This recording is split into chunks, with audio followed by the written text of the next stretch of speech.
สร้างเพิ่นก็สิได้ย่ออันเสาค้ำเสาคูนเสาแรกพี่น้องเอ้ยเอาพี่น้องเอ้ยมาเอาย่อเลยโอ้เอามาเด้อคำคูนเด้อเอาคำคูนมื้อนี้คำคูนพี่น้องเอ้ยเสาแรกพี่น้องเอ้ยเอามาสั่งระหว่างเอ็มร้อยกับสปอนเซอร์จะเอาตัวไหนว่าจะเอาสปอนเซอร์ก็ได้มันต้องออกกำลังกายเดี๋ยวกินหลาบอกแบบว่าถ้าจะเลือกสปอนเซอร์เนี่ยเวลาเจ้าเห็ดเวียกมันสิเซอร์กระเป๋าได้กระทิ้งแดงนะน้อยบอกน่าจะตัวน้องเห็ดดีเด้อมันเอียงได้สั่งอันนี้แน่เอาบ่เนี่ยแน่โดยสายตาบ่ใส่ด้วยสายตา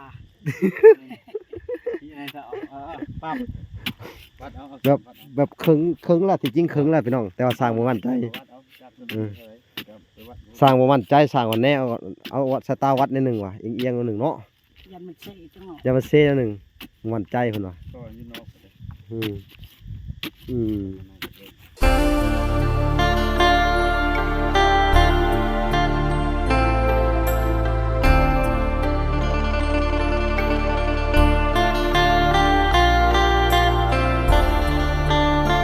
พี่น้องเอ้ยวันนี้ก็จะได้สร้างเพิ่นก็จะได้ย่ออันเสาค้ำเสาคูนเสาแรกพี่น้องเอ้ยเอาพี่น้องเอ้ยมาเอาย่อเลยโอ้เอามาเด้อคำคูนเด้อเอาคำคูนมื้อนี้คำคูนพี่น้องเอ้ยเสาแรกพี่น้องเอ้ยเอาคำคูนเสาแรกอันนี้ก็คือเสาเฮือนน้องอาเบยพี่น้องเอ้ยแต่ว่าอันน้องอาเบยกำลังไปตลาดอยู่พี่น้องเอ้ยเอาเพิ่นกันบ่ได้อยู่น้ำพี่น้องเอ้ยเอายังไปซื้อน้ำเย็นยังไปซื้อน้ำเย็นเนาะพี่น้องเอ้ยเสาแรกพี่น้องเอ้ยเสาที่2เสาที่3แล้วก็เสาที่4ตัวพี่เอาแต่ละเสาเอาเถอะเสาก่อนเนาะสร้างเพิ่นว่า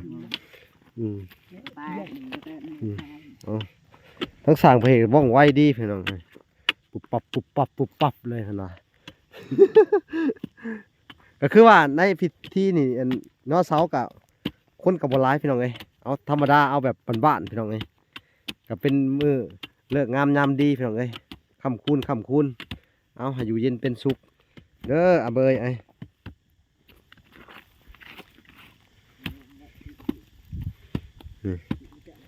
ก็เป็นเสาค้ำเสาคูนพี่น้องเอ้ย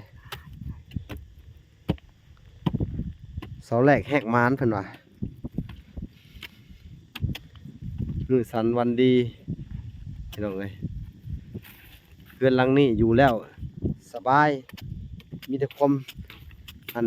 เจริญพี่น้องเอ้ยอยู่ดีมีแห้งบ่เจ็บบ่ไข้พี่น้องเอ้ยคำคูนบ่เจ็บบ่ไข้ร่ำรวยเงินทองผู้สาวแล่นมาสร้างคนแท่งว่าขัดลาเล่นเข่าผู้สาวแล่นมาอีกเอาให้พรดูสั่งพรยังกินจะน้อยให้มันมืดก่อนให้มันมืดอีก4เสาก่อนเนาะพี่น้องเอ้ยเสานี่ก็สิเป็นเสาที่2พี่น้องเสาต่อไปเพิ่นก็สิขุดเป็นเสาที่2พี่น้องเอ้ย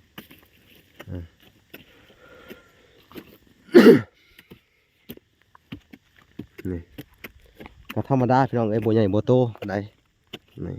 เสาที่2ก็ขุดอยู่หม่องนี้เอามาใช่มั้งเจ็บบ่น้องเยอะกันน้องเยอะนี่ตัวเจ็บเนาะ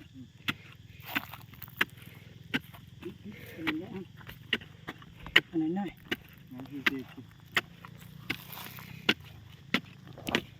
เอาเลย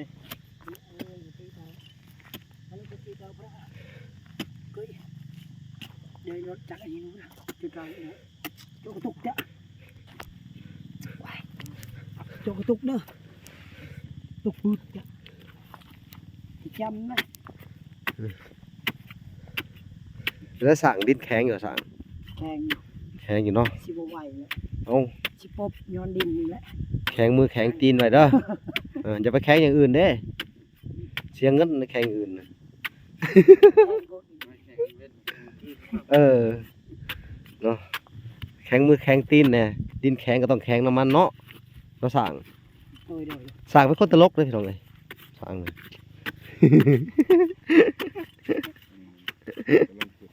เออพี่น้องเลยเอา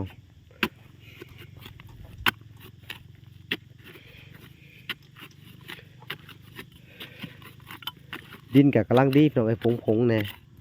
แต่มันจะแข็งเวลาขุดแล้วมันก็ผงคุณนะ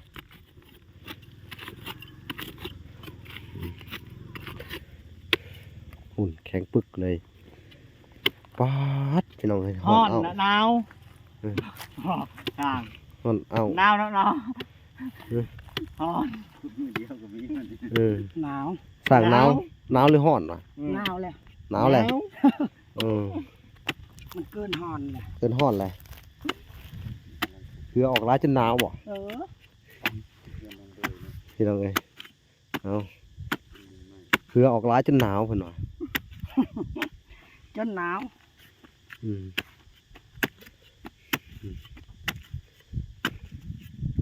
เดี๋ยว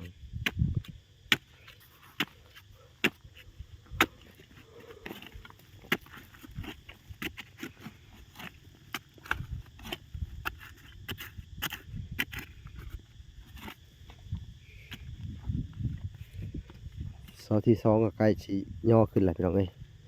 นี่ทางสร้างก็ขุดขมับเขาแม่งโอ้ยเขาสิใส่ภาคเนาะสร้างเนาะซับภาคเอาเนาะ อืม เนาะจะสร้างคนจัดการเลยพี่น้องเอ้ยเคยเห็ดบ่ซับภาคไหมสร้างถามหน่อย จับได้ ถ้าฮะ จับได้ ซับภาคเอามาปูใส่เห็ดเป็นแป้นนะ อ๋อ เคยบ่ เอาอันนั้นเอาไม้ไผ่หั่น เออ ได้เป็นยัง ได้เนาะเอ้าเขาเสียเป็นมันจังเย็นเนาะ จังว่าแหละ ปูพื้น เย็นเนี่ย เย็นมันบ่เย็นเนาะ เออ อยู่สุ่มกินเย็นเพิ่นว่าสร้างมันเคยเฮ็ดดอกสร้างเพิ่นเฮ็ดมานี่สิเป็น100หลังแล้วมาจากสร้าง ฮอด บ่ฮอดนะ รับทิพย์ก็ได้อยู่ แต่ ประมาณ ประมาณ80นี่ ประมาณ10ลัง ฮะ ล่างตัวนี้ โอ้ เรา เฮ็ดเฮือนนี่นะ80เลย รอ10ไปลังนี่แหละ โอ้ เฮ็ดตัวนี้ โอ้ เฮ็ดกระต้อม เฮ็ดกระต๊อบนี่10ไปหลัง เออ เอ้าขึ้นว่าเฮ็ดเฮือนน่ะพี่น้องเอ้ย เฮ็ดตู้เขาว่า โอ้ คือเราเฮ็ดเอง เออมีความสามารถพี่น้องเอ้ยสร้าง ความสามารถพิเศษ เออ ขุดดินแข็งเนาะ คิดดินแข็งอีก เก่งอีกเนาะ เอออ่า ต่างกำลังขุดนะ แรกๆก็คือเราเพิ่นเฮ็ด100หลังอะไรเนาะแท้ๆเฮ็ดกระต๊อบนี่แบบ100หลัง 10หลัง โอ้ยเนาะ ที่สามตัวนี้นะ สร้างไง เปิดลงเลย สร้างกับคนตลกพี่น้องเอ้ยเถอะตอนนี้เขาก็สิย่อสาฐานลงเบยเพิ่นพี่น้องเอ้ยอืมเดี๋ยวเขาจะไปหาซื้อเอ็มร้อยมาให้สร้างกินไปหน่อย มันนั่นแน่ เอาสู้เด้อสั่งเด้อ เลย ระวังM100กับอันสปอนเซอร์จะเอาตัวใด เอาสติ้ง มาสั่งระวังM100กับสปอนเซอร์จะเอาตัวใด ว่าจะเอา เอา สติ้ง สปอนเซอร์ก็ได้ เออ มันต้อง เอา ไปออกกำลังกายเดี๋ยวไปกินหลา เออ เจอนะ บอกแบบว่าถ้าเจ้าเลือกสปอนเซอร์นี่เวลาเจ้าเฮ็ดเวียกมันสิเซอร์ กระเป๋าเลย อะไรก็ทิ้งแดงเลยนะติ้งว่าสติ้งนะบอ ก็ได้หยอกทั้งสางเพิ่นพี่น้องเอ้ย จะกระเพาะบ่ ฮะ มันแข็งนี่ดีเด้อ ฟ้าสำนัก แข็งบ่ อือ เอามันก็ตัวต่ำตัวสูงตัวเจ้าคุดอันเสาหน่ะไปบอกเลิกนึง เดี๋ยวนะดึงขึ้น เออ ไม่ยากหรอก เอาแล้วแต่สร้างบาปนี่พี่น้องเอ้ยเสียใจได้ก็แล้วแต่เพิ่น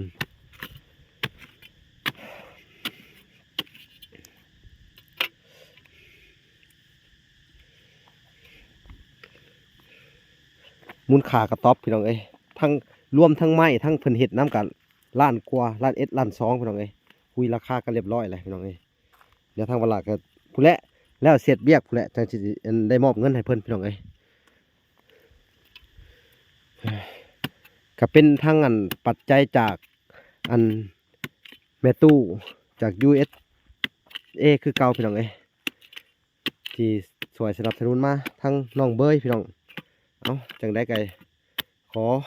ให้ ให้ทั้งแม่ตู้จงมีแต่สุขภาพแข็งแรงเด้อพี่น้องเอ้ยความเจ็บอย่าได้ความไข้อย่ามีเนาะ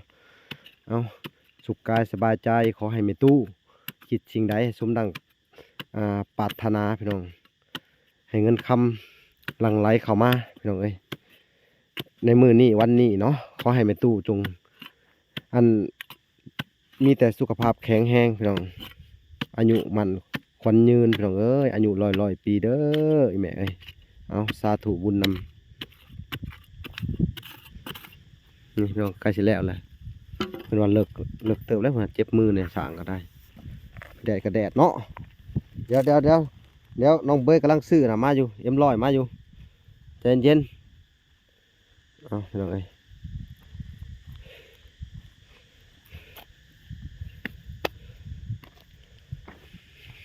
นะไปไอ้เดิม เลิกเลยนาย เอาคุณเลย เนย บอกเนาะ นายสินาย น่าจะตัวเนาะ นี่นะ เห็ดดีๆเด้อมันเอียงได้มันเอียงได้สั่ง อันนี้แน่เอาบ่เนี่ยแน่โดยสายตาบ่ บอก ใส่ นี่ ด้วยสายตา ที่นายจะเอาปั๊บวัดเอา แบบครึ่งละที่จริงครึ่งละพี่น้องแต่ว่าสร้างบ่มั่นใจ วัดเอาจับเลยไปวัด สร้างบ่มั่นใจสร้างว่าแน่เอาวัดสายตาวัดนิดนึงว่ะเอียงๆนิดนึงเนาะ ยันมันเซ่จังเนาะ อย่ามาเซ่นิดนึงมั่นใจเพิ่นว่า ก็ยืนนอกเลย อืมอืม หนึ่งสองสาม พี่น้องเอ้ย สองสาม น่ะสามคือกัน เลย เห็นบ่ เอาเบิ่ง สองสามประมาณแถวนี้แหละ เอาวัดดีๆบ่ถึกแหละมันลืมได้ไดเอาเบิ่งดูวัดไปดู สองสามเนี่ยมันก็ สร้างเฮานี่เฮ็ดได้วะตาเอียงมาจากสร้าง ทางนี้แถวนี้ ไปดูไปอันนั้นดูไปแท็กไม้ดูนี่เอาไม้ตัวนี้นี่เด้อกับเสาเลยไม่ได้เจ้าแท็ก จักว่าตัวนี้มาตัวนี้ทางแถวที่2 เมตรฝ่ายนี่ บ่นี่ตัวนี้กับตัวยาวอันนั้น โอ้จะให้ก็ได้สร้าง เมตรนี่ เอาแท็กมึงดู นั่นเลย ทีนี้ทำไมตัวนั้นจะเอาไม้ตัวนี้มาเกาะทีนี้ระยะเฉยเห็นเนาะ ตัวนี้ หันสร้างกระเทียงกันแล้วบัดนี้พี่น้องเอ้ย ชุดนี้เกือบนั่งเหรอ น่ะ ทำกันป่ะปุ๊บ เห็นบ่ เอาตัวละ3 เมตรนะอยู่ในหนอบาดนี่สร้างเอ้ยบัดนี้เสาที่2ก็เริ่มแล้วพี่น้องเอ้ยอ้าวเสาที่2เสาค่ำเสาคุ้นแล้ว แต่ว่ามันแกะ เอา แกะได้ เอาแกดบ่ มัน มั น้ น อย น้อยเอาตัว โอ้ เอา แกดน้อยๆนี่ ภาษาแกดคือหยังคือน้ำหูเพียงแกดนี่คือน้อยพุ่นน่ะน้อย คุกมันน้อย โอ้คุมมันน้อยเสาที่2พี่น้องเอ้ย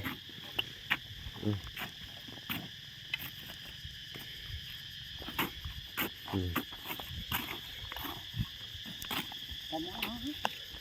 จะเอาดูวงที นี่ เป็นไกลเด้อเดี๋ยวคนบอก นี่ เลือกเอาไว้เลย หิวข่าวหิวงามก็มันไปเซเว่น ต้องสร้างพอหิวข้าว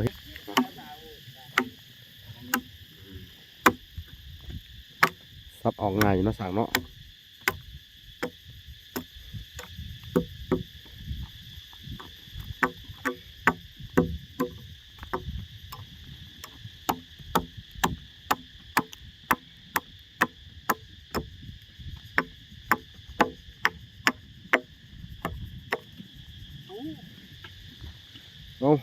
เป็นอะไรอีกบาทนี่ควรระวังซับขาเจ้าของเนื้อสั่ง เห็ดให้มันดีๆทำไมสร้างนี่ของดีบวกเขา สร้างมีของดีอีกนะพอเป็นยังไง สั่งการในทาง ซอยสร้างกับโซ่ให้เบิ่งแล้วพี่น้องเลยซับเข่าเจ้าของให้เบิ่ง ของดีล้นเหลือพันนะ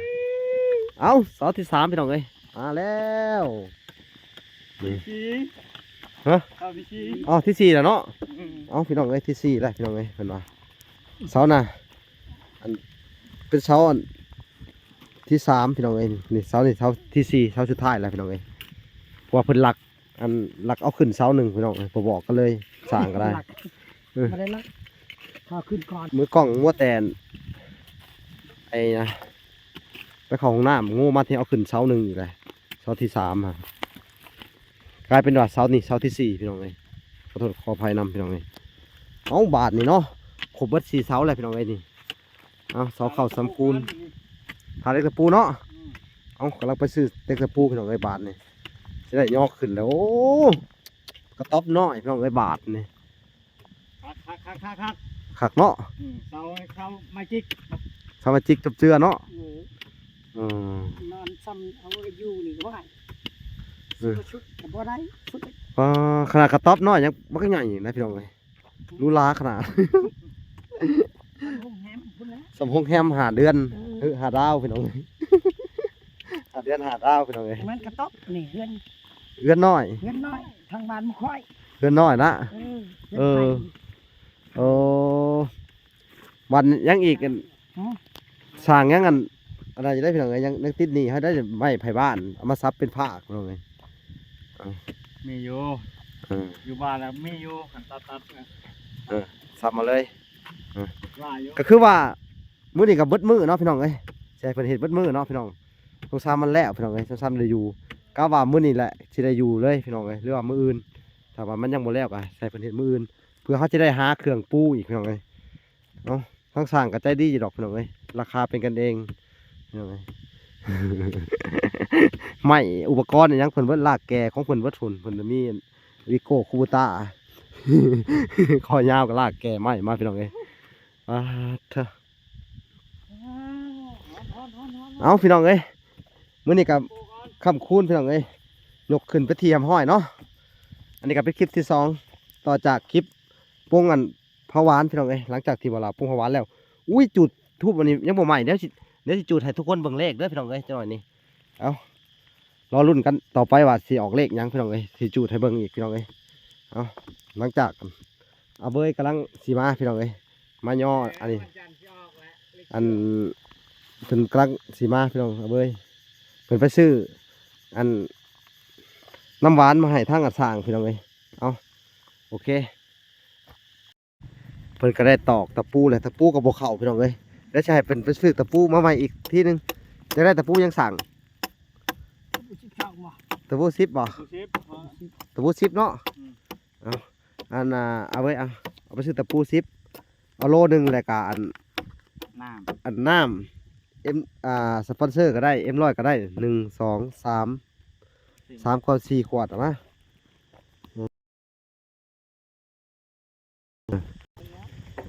ฮะ ำง่ายๆเนาะ เฮ้ยเอาพี่น้องเอ้ย ปูซิปโลนึง เอาตัว10 โลนึงเพิ่นจะกินเป๊ปซี่พี่น้องเอ้ยเพิ่นบ่กินM100 บอกจะน้ำมันซอสนะ สร้างว่ามันสิอันแห้ง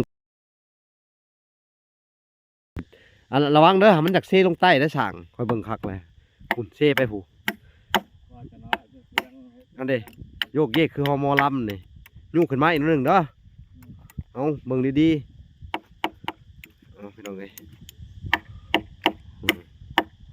ฮะนั่นได้ก็สั่ง ตาทุ บตาตะปูเอา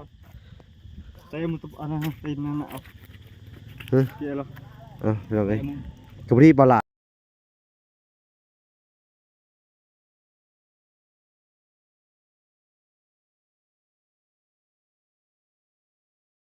ทักสั่งเพิ่นก็ปรับแป้งใหม่พี่น้องเอ้ยมันอยากเซบอกเพิ่นแป้งใหม่เนาะพี่น้องเนาะอันนี้มันอยากเซลงใต้หลายพี่น้องเอ้ยดึงขึ้นมาพี่เด้อดึงขึ้นมาทีนิดนึงนี่อยู่มาโอ้ข้างนี่ก็ต้องมาเอาตัวนี้ขึ้นอีกนี่พี่น้องเอ้ยนี่มาขุดดินตัวนี้ออกขึ้นหน้าดินตัวนี้น้ำแน่อยากเซเนี่ยนั่นนึงโอ้เฮือนเพิ่นพี่น้องเอ้ยนี่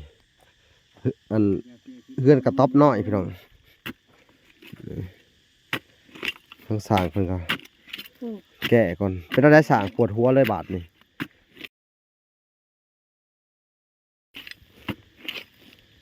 สร้างว่าโอ้ยฮ้อนหลายสร้างว่ามื้อนี้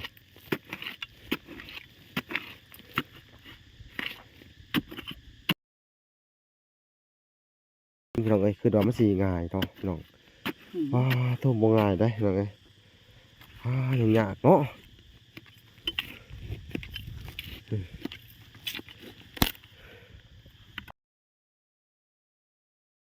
พี่น้องเอ้ยจุดธูปจุดเทียนไว้ก็สร้างก็ไปเหยียบแล้วพี่น้องเอ้ยว่าสิเบิ่งเลขเบิ่งเบอร์เหยียบแปะอันแต้มอยู่สรุปแล้วว่าคือบ่มีเลขพี่น้องเอ้ยมือเนาะ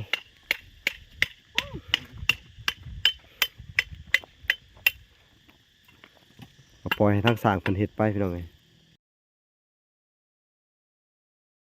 เสาข้างนี้ดีแล้วเพิ่นก็ตอกนั่นแหละเนาะพี่น้องตอกเลยก็ถือว่าเฮ็ดกระต๊อบรอถาดพี่น้องเอ้ย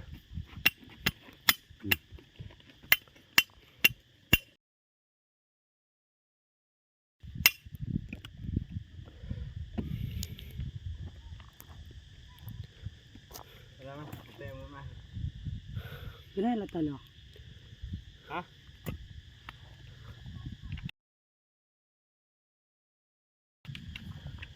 ตอกออกอีกก่อนก็ได้เด้อแต่น่ะเขาต้องตะปูเขาจังอันน่ะเป็นอะไรฮ้อนแห้งเนาะ มันบ่ตรงพี่น้องเอ้ยนั่นน่ะอันนั้นก็จักเซ่เข้ามานี่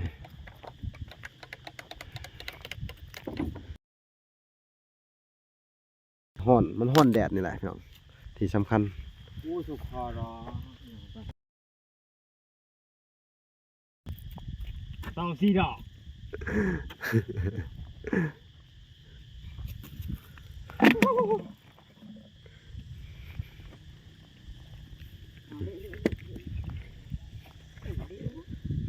อืม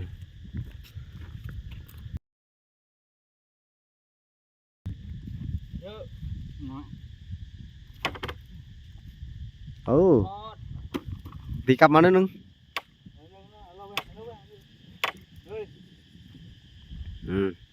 โอ้เดี๋ยวตรงเลยผมเลย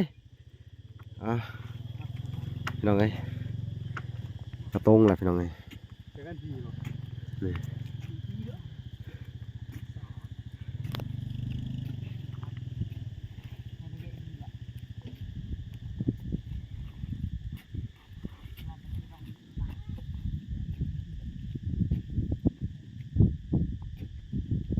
เอาเพื่อก็ได้ตะปูมาแล้วพี่น้องเอ้ยพุ่งอากาศก็ร้อนโทรศัพท์ก็ร้อนพี่น้องเอ้ยบ้าเถอะได้โคกมาให้ทางสร้างเพิ่นพี่น้องเอ้ยเอ้าหมูมีจอกเนาะ จอกพวกนี้เลย ตากระพุกนี่ได้นี่เย็นให้สร้างเพิ่นได้เว้ยเอ้าได้ผ่าเห็นบ่ผ่า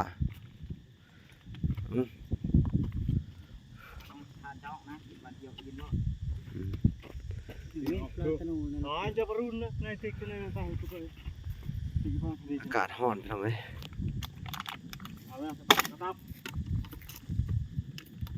สต๊อป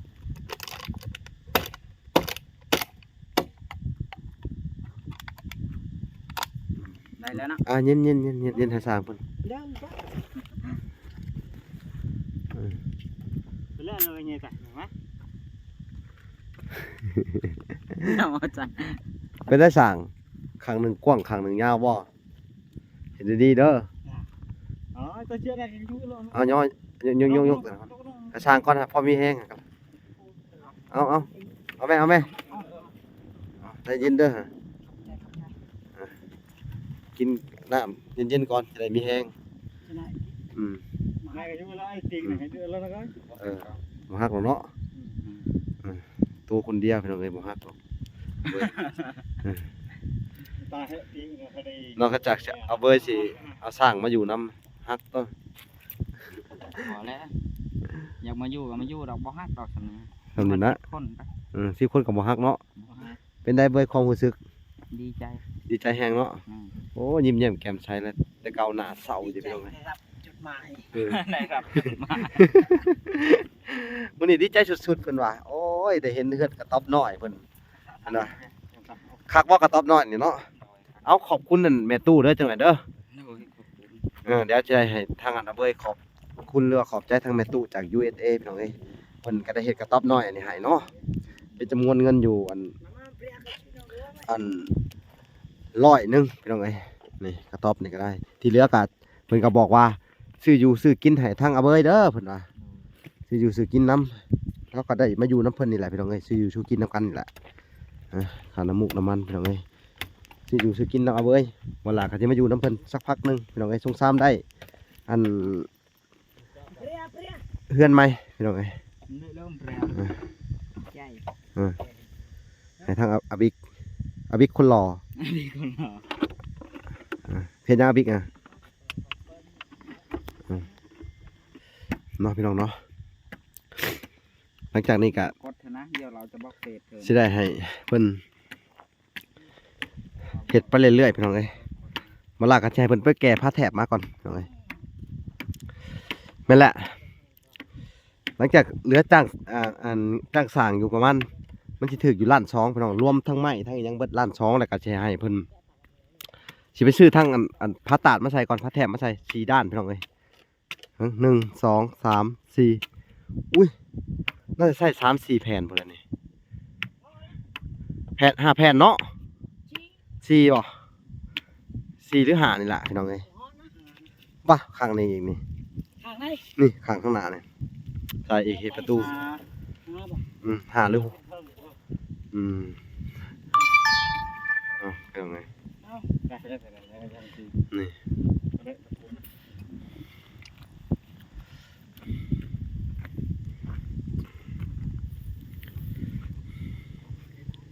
มานับเงินกันแบบอะไรใจดีเลยดิ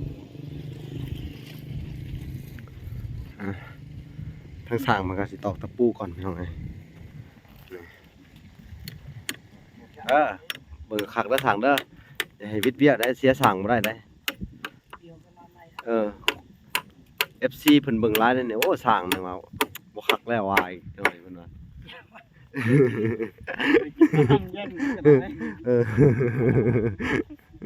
ได้มานำไปเอา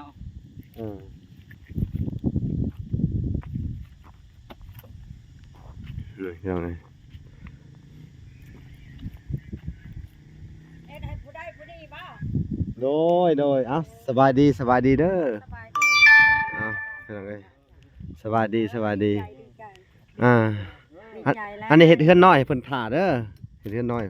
เบิ่งแย่งเพิ่นเด้ออยู่ใกล้ๆนี่เนาะ แมน เป็นน้องกันนั่นแหละ โดยจุดๆก็มาแต่บ้านใด ค่อยจุดซุ่มล้ำถ้วยนี่แหละ โอ้โดยเอ้าฝากอยู่ใกล้ๆกันเนาะเฮือนเจ้าอยู่ใช่ไหม นี่เงินเขาอยู่นี่ โอ้เอ้ามาลินมาเบิ่งทางน้องเอาเว้ยเพิ่นพี่น้องเอ้ย เออ โอ้จังได้กะ พร้อมเพิ่นแล้วเพิ่นหักเพิ่นแข้งเฮาเพิ่นนับถือลือสาเพิ่นเนาะ โดยพี่น้องเอ้ย ดีใจน้ำมาเจ้าก็ได้ เอ้าพี่น้องเอ้ย ชื่อเชียงใหม่นะชิม5,000 อันนี้คนบ้านไหนฮะบ้าน ปลา เราเอง พาย เราบอกกันเลยวัน ฮะ นี่คือบ้านเฮาค่ะ คนมาเตะกอกคือ คนใดอันนี้แม่ถามไผ ทำคนนั้นนะ โอ้ถามสร้างคนนั้นนะสร้างลึกลับบ่น่ะมาแต่ไสน่ะเออ ชื่ออายุเนาะ เอาพี่น้องเอ้ยอันนี้ก็คือกระต๊อบน้อยอันเริ่มแรกเนาะอีกได้ยินข่าวว่าอีก2-3 มื้อนี่สิได้เจาะน้ำบาดาลให้เพิ่นต่อไปอีกพี่น้องเอ้ย ก็เดี๋ยวเขาจะได้ขอสอบถามแน่นทางน้ำบาดาลเพิ่นเจาะทางแนวใดเนาะทางนี้ เอ้ยก็บ่จักเด้อเรื่องนี้เอ้ยก็บ่ได้ถามเรื่องนั้นเนาะ เอ้ยก็บ่จักเอ้ยมาเบิ่งเห็นเฮ็ดอันนี้ล่ะคิดเห็นที่ว่าเขาลงคลิปตอนนั้น โอ้ มันชื่อว่าเขามาซื้อดินพ่อจอยแล้วเขาสิปลูกไว้ในนี้ โอ้ ก็เลยว่าเอ้ยน้องมาอยู่ไกลก็ดี โอ้เบิ่งแย่งอะเด้อ โดย ถึงจะเป็นผู้หลักผู้ใหญ่มีหยังก็ตักเตือนเพิ่นนำเนี่ยเด้อ โดย เพิ่นยังเด็กน้อยๆ เอาพ่อจอย ต้องว่านี่เด็กก็ดินพอจ้อยอันนี้ค่ะน้องมาแม่นบอกก็แม่นเนาะ แม่นดินพอจอยเลยล่ะ แม่น พี่น้องเอ้ย เอาเห็นพอจอยมาแทกให้วันนั้น เขา แม่ ก็ น นั่งในกระท่อมกัน โอ้โดยเอ้าพี่น้องเอ้ยเป็นเพื่อนบ้านกันแหละบัดนี้เนาะแนมเห็นนี่พี่น้องเอ้ยก็จะได้ผักเนื้อผักตัวนำเฉเพิ่นนี่แหละพี่น้องเอ้ยเอ้าจังได๋กะมาอยู่นํกันเบิ่งลูกเบิ่งหลานเด้อเอ้าพี่น้องเอ้ยจังได๋ก็ผักนํผู้ใหญ่เพิ่นผู้หลักผู้ใหญ่เพิ่นก็มาลิ้นมาเยี่ยมมายามนํอันนี้คือ เฮาก็เห็นดีอยู่ใดได้เห็นอันนั้นเฮาก็ดีอกดีใจว่ามีคนมา โดย เห็นดีตอนรับกะดีอกดีใจนำ โดยเนาะ แม่ น่าสงสารเพิ่นได้ สงสาร เจ้าก็เห็นในคลิปบ่ แม่ ได้เบิ่งคลิปผู้ใดเนาะ ก็เขาว่าลงทั่วประเทศ โอ้ทั่วประเทศเลย แม่น โอ้ค่อนข้างจะดังเนาะเอาเบอร์เนาะ แม่น พี่น้อง เฮา เอ้ย ก็ดีอกดีใจว่ามีคนมาช่วยเหลือกะ โอ้ ดีใจนะ โดยเอ้าพี่น้องเอ้ยอันก็ถือว่าอาเบยนี่มีคนรู้จักหลายได้ เนาะ แม่น FC เพิ่นเบิ่งหลายพี่น้องเอ้ยเจ้าเบิ่งในอันช่องอีหยัง YouTube บ่หรือแนวใด ก็เขาว่าแต่เฮาเปิดนี่เห็นแล้วนะเขาว่าลงทั่วประเทศนะ โอ้ มันก็เห็นนั่นแหละ โอ้ มันก็เปิดเบิ่งมันก็เบิ่งนั้น โอ้ ได้ โดย แต่เฮา เนาะทางนั้นเอื้อยเพิ่นพี่น้องเอ้ยเอ้าเอื้อยเพิ่นก็มาแสดงความดีใจนำน้องอาเบยเนาะ ดีใจ เอ้าพี่น้องเอ้ย เอ้าโอเคเนาะพี่น้องเฮาก็จะได้เบิ่งทางสร้างต่อไปเนาะขอบคุณขอบใจเด้อจะได้กับเบิ่งแย่งเพิ่นแน่ ดีใจนะลูกหลานทั้ง FC เพิ่นก็ได้ โดยพี่น้องเอ้ย กว้างเลยเด้ดินจ้ะ กว้างเนาะ เอาลูกเอาเมียรถเบ้ยมาอยู่นำมันจะสบายเนาะนี่ได้ก็มีความสุขดินก็มันกว้าง นี่พี่น้องเอ้ยเอาสิให้ทางอันอาบิกกับอาเบยไปซื้อตารางพี่น้องเอ้ยหน่อยเฮ้ยตารางกว่าอันพระแถบพี่น้องเอ้ยเอามาแอมเลยพี่น้องเอ้ยพระแถบมาแอมเลยแล้ว สิได้แล้วเนาะ แล้วก็สิให้ทางสร้างเพิ่นไปตัดเอาไม้ไผ่บ้านเด้อสร้างมาซับเด้อมื้อตอนเช้าแล้วบ่ จังหวะเด้อ แล้วอยู่ดอก คำตอบได้ ว่าสร้างคือสิดนอาเบยอยากนอนเลยเว้ยว่าบ่มีเฮือนมาดนเลยเว้ยว่า มันบ่มีบางนอนมาเนี่ยยังบ่มีบางนอน เล่ร่อนไปเรื่อยๆเด้เอาไปนอนเฮือนนั่นหรือเฮือนนี่ยังบ่มีบ่นนอนอยู่เด้อยากให้แต่เพิ่นแลเพิ่นให้มีเพิ่นวันที่จ้างที่อันนั้นเนาะนั่นน่ะแปลว่ามื้อหนึงมื้อแหกอิหยังมีครบเบิดแหละเครื่องครัวนะเขาจะได้ย้ายเข้ามาพอเฮ็ดเสร็จเนาะพี่น้องเนาะเสร็จประตูหน้าต่างมีบอลล็อกเรียบร้อยพี่น้องเอ้ยเฮ็ดให้เพิ่นเขาของเขาสิคนมาเบิดเนาะพี่น้องเอ้ยสิบ่ฮักบ่สร้างไม้นะ ยังมาอีก เจ้าก็เฮ็ดให้คนดีๆเพิ่นว่าขึ้นเอานั้นได้ต้องเฮ็ดให้ขนาดแน่เห็นว่านอนผู้เดียวมันก็เป็นหยังว่าเอาเมียจะน้อยเพราะว่ามานอนว่าหักได้ FC มาอีกเอาเมีย แม่น พี่น้องเอ้ยอันนี้ก็กระต๊อบชั่วคราวซื่อเด้อเขายังจะระดมทุนอยู่พี่น้องเอ้ยยังขาดเหลืออยู่อันนั้นเกี่ยวกับการเฮ็ดเฮือนพี่น้องเอ้ยไผสิอยากช่วยน้องเพิ่นพี่น้องเอ้ยไผอยากช่วยน้องเพิ่นในด้านบ่ว่าจะเป็นแป้นบ่ไม้คือค้างอิหยังพี่น้องเอ้ยเป็นเสาเป็นอิหยังก็บ่ล่ะยินดีเป็นสะพานบุญให้เด้อพี่น้องเอ้ยต่อจากนี้ไปก็จะให้น้องเพิ่นอยู่ตัวนี้ชั่วคราวก่อนพี่น้องเอ้ยช่วงซ้ำได้เฮือนไม้พี่น้องเอ้ยเอาจะได้กันรอรุ่นรอเชียร์รอติดตามกันไปพี่น้องเอ้ยโอเคเนาะทุกคนเนาะเขาก็จะให้ทางสร้างเพิ่นเฮ็ดไปเรื่อยๆบ่เร่งเพิ่นว่าสร้างก็เฮ็ดแต่เช้าพุ่นเนาะมันร้อนแดดเนาะอากาศมันร้อนแดดหลังจากที่ว่าเวลาย่อเสร็จแล้วก็สร้างก็พักผ่อนก่อนเพิ่นว่ามันร้อนแดดอันนี้พี่น้องเอ้ยมื้อนี้ 2-3 มื้อแล้วร้อนก็จักสิว่าจังได๋โลกเปลี่ยนแปลงพี่น้องเอ้ยบ่จักยังอีหยาพี่น้องแผ่นดินดินไหวโอ้ยอากาศอากาศหนาวพี่น้องเอ้ยโลกเฮานี่เปลี่ยนแปลงไปหลายพี่น้องเอ้ย เข้าเอาอีก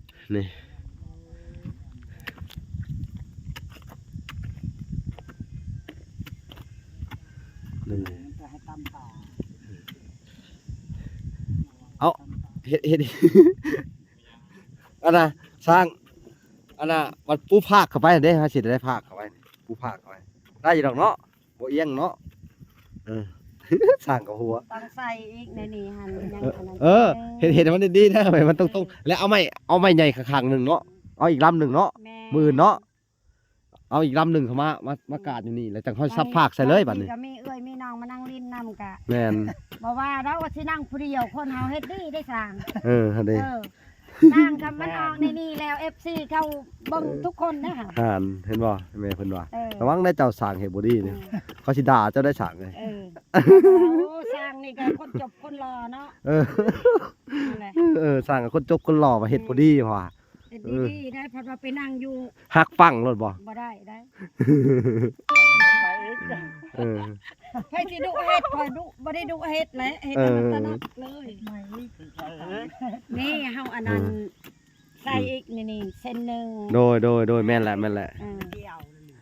พี่น้องเอ้ย อันนี้แบบว่าเฮ็ดให้มันขนานคือว่าอยู่ชั่วคราวก็ให้มัน นี่ รัดเฮาย่าง เขาสิใส่ เจียวไว้ อีหยัง ก็ได้ แอมจบเจือพี่น้องเอ้ย เฮ็ดครัวเฮ็ดหยังก็ได้ อืม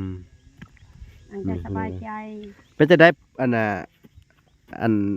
พื้นที่นี่เจ้าว่างามบ่เดินนี่ งามอยู่ งามเนาะ งามเหมาะส คัก ม เหมาะสมเนาะ แม่ จบเจือเนาะ แม่ อืม เขาก็ยังหมักเด้มาเบิ่งก็ยังถึกใจอยู่ โอ้ถึกใจเนาะอันเอ้าถามความรู้สึกนี่เห็นน้องเพิ่นแรกๆนั่นอันในโทรศัพท์นี่เป็นจังได ก็ดีใจนำ บ่แบบว่าตอนที่เพิ่นตกระกำลำบากขนาดเฮาคิดจังไดนี่ ก็มีคนช่วยเหลือกับดีใจนำดีอกดีใจนำ โอ้ เอาก็เห็นอยู่แต่เฮาบ่เป็นหนังสือแต่ว่าเฮาเบิ่งซื่อ โอ้เฮาไปเลื่อนไปแล้วเห็นน้องเพิ่น แม่ และ แม่นเห็น เพิ่นว่าเพิ่นนอนในไสนะเพิ่นว่า ก็เพิ่นว่านอนในกกไม้หั่นล่ะ โอ้เห็นตอนในกกไม้บ่ แม่น อืม เอาก็เบิ่งอยู่ โดย ดีใจนำ FC อืม ทุกคน โดยดีมุกดีใจนำอันน้องเพิ่นบ่ได้ดีใจนำ FC ดีใจนำมีคนช่วยเหลือก็ โอ้ ดีใจ โดย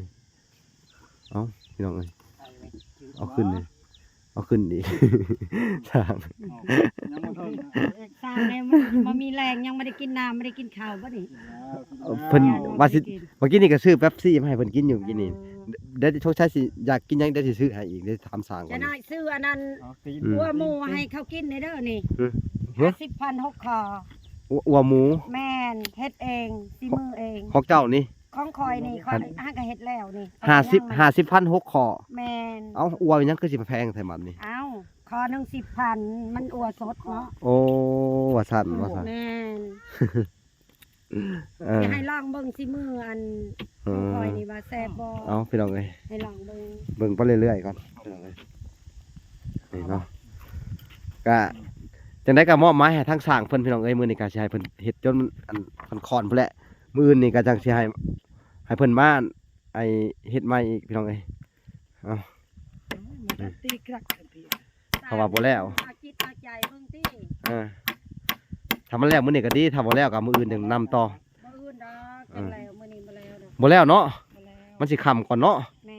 เอ้าพี่น้องเอ้ยจังได๋ก็ฝากกดติดตามมันคลิปตอนต่อไปเนาะพี่น้องเนาะมื้ออื่นเฮาจังสิเบิ่งน้ำสร้างเพิ่นใหม่อีกพี่น้องเอ้ยการเฮ็ดกระต๊อบก็บ่ได้แม่นของง่ายพี่น้องเอ้ยวัสดุก็ใช้หลายอยู่พี่น้องเอ้ยว่าจะเป็นสังกะสีบ่ว่าจะเป็นไม้นี่ก็ต้องใช้หลายอยู่พี่น้องเอ้ยเอ้าหลายพอสมควรเพิ่นทางสร้างเพิ่นก็ต้องไปตัดภาคไม้น้องมาซับเนาะพี่น้องเนาะเพิ่นก็ต้องมาซับไม้อีกพี่น้องเอ้ยเอาคลิปนี้ก็บ่มีหยังหลายพี่น้องเอ้ยพอกันใหม่อีกคลิปต่อไปพี่น้องบ่ลาก็สิถ่ายให้ทุกคนเบิ่งไปเรื่อยๆเนาะว่าสิอัน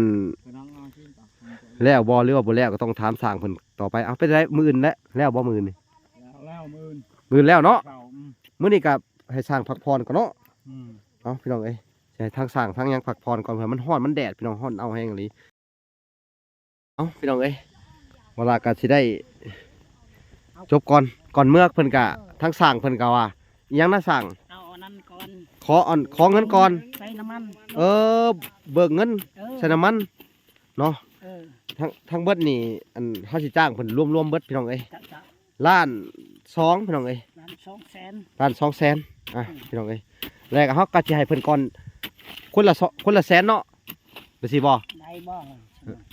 จะเอาจากคนละจักแสน เอา2 3บ่ได้ เอาคนละ200,000เนาะ เออ เอา 400,000 เอา400,000พี่น้องเอ้ยเวลาก็สิจ่ายก่อนคนละ200,000กีบพี่น้องเอ้ยเอาเบิ่งนำกันพี่น้องเอ้ยทั้งเบิดล้าน200,000ก็เป็นปัจจัยจากแม่ตู้จาก USA เด้อพี่น้องเอ้ยขอให้แม่ตู้จาก USA จงมีแต่ความสุขความเจริญเด้อแม่เอ้ยความเจ็บอย่าได้ความไข้อย่ามีแม่เอ้ย ขอให้เจ้าได้รับบุญกุศลนี่เต็มๆเด้อที่ผากมาช่วยลูกกำพร้ากำพร้อยคืออาเบยพี่น้องเอ้ยอยากให้เพิ่นได้มีชีวิตที่ดีขึ้นและก็ขอให้แม่ตู้จงมีอายุมั่นขวัญยืนพี่น้องเอ้ยอยู่น้ำลูกน้ำหลานไปนานๆเอาสั่งเอานี่100,000เนี่ยเอา200,000เนี่ยเอา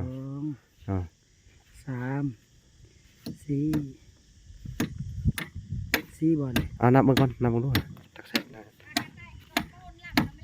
2 3 400,000เนาะ400,000ยังเหลือเท่าไหร่บัดนี่เหลือ6บ่แม่นบ่ บ่แม่นเหลือ8 ร้านทดสอบสร้างเบิ่งพี่น้องว่าเพิ่นสร้างว่าสิเหลือเท่าไหร่สร้างอะไรดีลูกแม่นบ่เหลือ8 เหลือ8 เอาพี่น้องเอ้ยเฮาก็สิได้อันให้เพิ่นเฮ็ดต่อมื้ออื่นพี่น้องเอ้ยบ่แล้วพี่น้องมื้อนี้ก็ถือว่าเขาได้เลิกงามยามดีเขาได้ย่อหยังไปเทียมฮ้อนแล้วบ่เป็นหยังพี่น้องเอ้ยมื้อนี้เฮ็ดกันต่อมื้อนี้เอาไว้ได้อยู่แน่นอนเนาะเห็นบ่โอเคให้มันได้อยู่ได้ ได้ อย่าตัวกันเด้อเอาปืนนี่ตัดไม้ไผ่บ้านมาพร้อมเด้อมาซับภาคเด้อเอาพี่น้องเอ้ยใช้ทางสร้างเพิ่นตัดไม้ไผ่บ้านมาพร้อมเป็นที่เรียบร้อยเอาโอเคพอกันใหม่คลิปหน้าเนาะทุกคนเนาะบ๊ายบาย